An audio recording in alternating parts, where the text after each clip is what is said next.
Got you. Here's a more concise version of that segment, while keeping the key hype and stats intact. It's official. The Warriors are 20-4 with Jimmy Butler in the lineup and look like real title contenders. And while Jimmy's been huge, the real story is Steph Curry.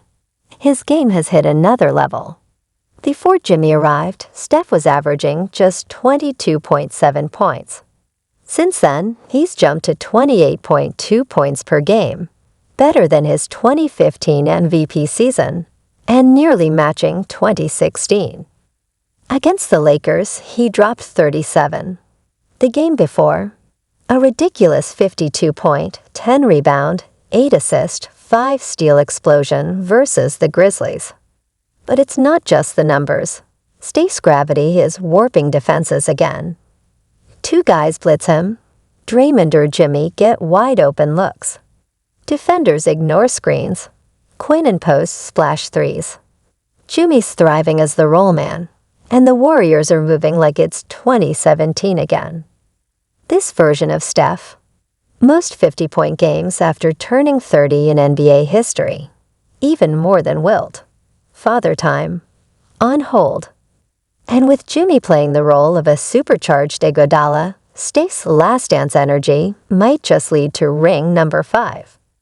Want me to trim it even more for short form, or are you building out a longer YouTube segment? Absolutely crazy clips, but right before we watch these clips, if you do enjoy this content, if you are enjoying this video, please subscribe and turn on post notifications. It helps out a ton, only if you're liking the video. And now, let's watch. Back in 2022, Ja Morant was just 22 years old, before all the off-court drama, and absolutely electric.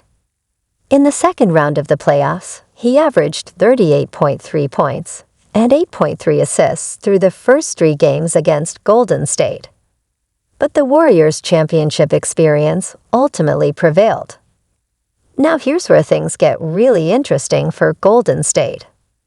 At the end of that 2022 season, Steph Curry averaged 24 points, 5 rebounds, and 6.5 assists in his final 22 games. Solid, but not peak Steph.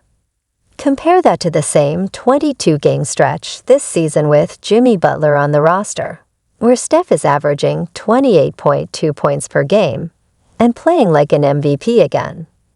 That's a major difference, and it's coming at just the right time.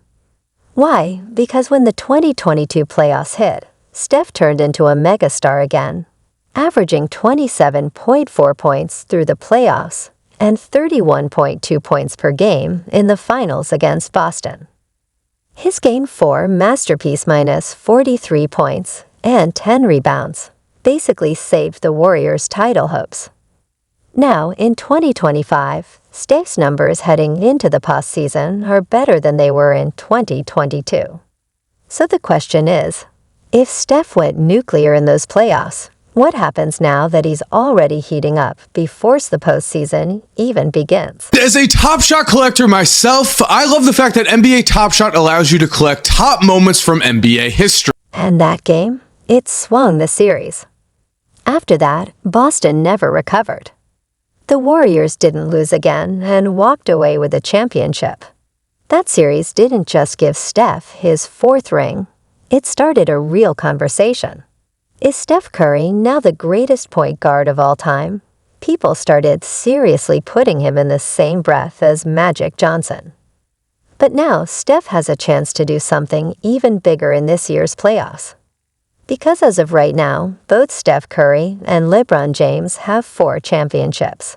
Steph has a chance to not just win 5 rings, but to surpass LeBron in total championships without ever switching teams, without forming super teams, and while playing in the exact same era. And that's not a shot at LeBron. It's just facts. Steph does this. If he leads the Warriors to a 5th championship, through roster changes, through a brutal Western Conference, while still being the guy, it would cement something truly special in his legacy. To many, it would lock Steph in as the greatest point guard of all time. To others, it might just push him into the top 5 players ever. Where do you stand on that?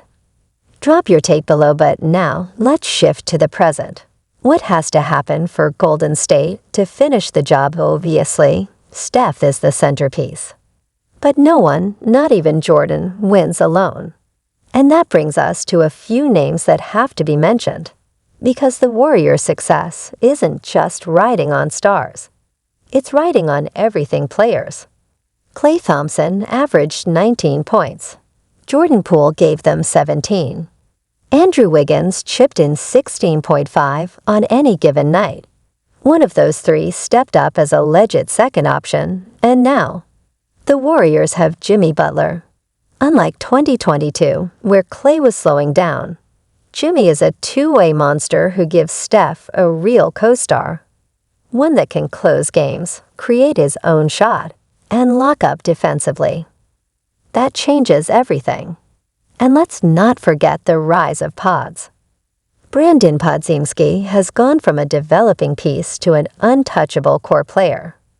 Early in the season, before Jimmy arrived, Pods was putting up just 9.4 points, 4.6 rebounds, and 3.4 assists while shooting 32.7% from three.